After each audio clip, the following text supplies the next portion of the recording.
महाराष्ट्राचं राजकारण हे गेल्या काही वर्षांपासून अस्थिर झाल्याचं पाहायला मिळतंय।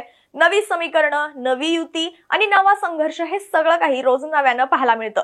पण कधी कधी राजकारणात असे काही डावपेच टाकले जातात ज्यामुळे अनेक मोठमोठी नेते मंडळी सुद्धा अडचणीत येते किंवा कोंडीत सापडते असं म्हणावं लागेल। सध्या असाच एक नेता कोंडीत सापडलाय असं म्हणावं लागेल। गेल्या अनेक दिवसांपासून हा नेता राजकीय दृष्ट्या म्हणावा तितका सक्रिय असल्याचं दिसून येत नाहीये। मुख्यमंत्री देवेंद्र फडणवीसांकडूनच या नेत्याची राजकीय कोंडी केली जात असल्याचं बोललं जातंय। हा नेता नेमका कोण? फडणवीस यांच्याकडून खरंच या नेत्याची कोंडी केली जातीये का?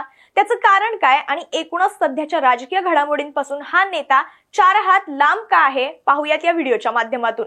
नमस्कार, मी शीतल आणि तुम्ही पाहताय टीओडी मराठी। खरं तर 2014 नंतर भाजपने देशभरात आणि महाराष्ट्रात आपल्या पक्षाचा प्रचंड विस्तार केला। मागच्या 2-2.5 वर्षात तर शिवसेना आणि राष्ट्रवादी सारखे बलाढ्य पक्ष फोडले, नवं नेतृत्व उभं राहिलं आणि पारंपरिक राजकारणाच्या संकल्पना जणू बदलून टाकल्या। याच वर्षानुवर्षापासूनच्या राजकीय उलथापालथीतून एक नेतृत्व घडत गेलं किंवा नेतृत्व उभं राहिलं ते म्हणजे महादेव जानकर, एक दमदार ओबीसी नेता ज्यांनी कांशीराम यांच्या बहुजन समाज पक्षातून आपल्या राजकीय प्रवासाला सुरुवात केली। पुढे त्यांनी यशवंत सेना उभारली आणि 2003 मध्ये राष्ट्रीय समाज पक्षाची म्हणजेच रासपची स्थापना केली। 2009 मध्ये माढा लोकसभा, 2014 मध्ये बारामती लोकसभा अशा निवडणुका लढवल्या। बारामतीमध्ये सुप्रिया सुळे यांच्या विरोधात त्यांनी तगडी टक्कर दिली आणि राज्याच्या राजकारणात चर्चेत आले। याच दरम्यान भाजपला महाराष्ट्रात ओबीसी नेतृत्व हवं होतं, विशेषतः धनगर समाजासाठी, आणि इथेच महादेव जानकर हे भाजपच्या राजकारणासाठी योग्य चेहरा ठरले असं सांगितलं जातं।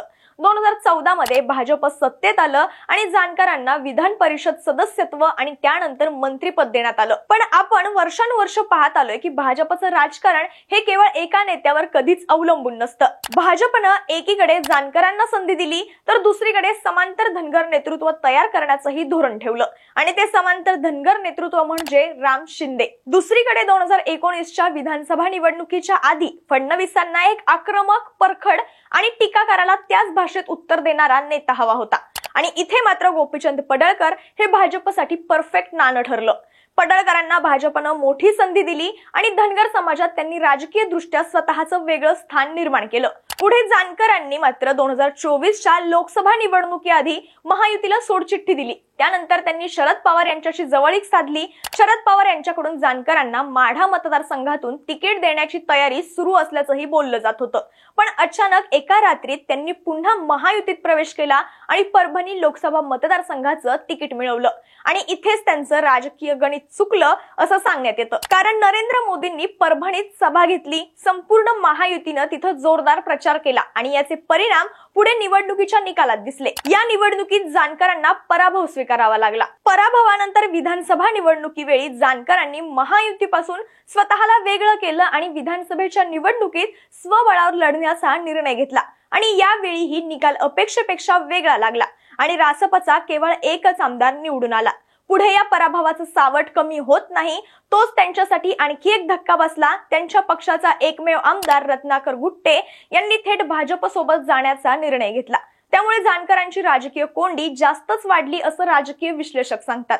आपण जर पाहिलं तर गेल्या 10 वर्षात भाजपनं जानकरांना बाजूला ठेवत पडळकर आणि शिंदेंना अधिक महत्त्व दिलं असं दिसून येतं। महादेव जानकर हे आता महायुतीत नाहीयेत। महाविकास आघाडी सुद्धा त्यांना स्वीकारेल की नाही याबद्दल प्रश्न उपस्थित होत आहेत। अशा वेळी महादेव जानकर यांचं राजकीय भवितव्य काय असेल असाही प्रश्न उपस्थित होतोय।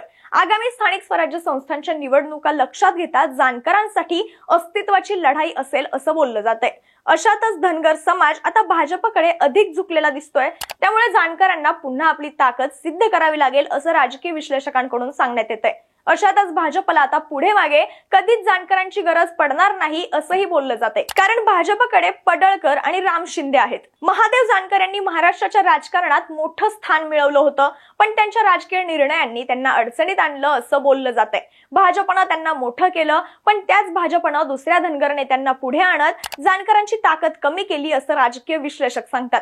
पण आता जानकर हे स्वबळावर मोठे होऊ शकतील का, की भाजप किंवा महाविकास आघाडीकडे पुन्हा परततील? तुम्हाला काय वाटतं आम्हाला कमेंट बॉक्स मध्ये नक्की सांगा आणि व्हिडिओ आवडला असेल तर लाईक, शेअर आणि टीओडी मराठीला सबस्क्राइब करा।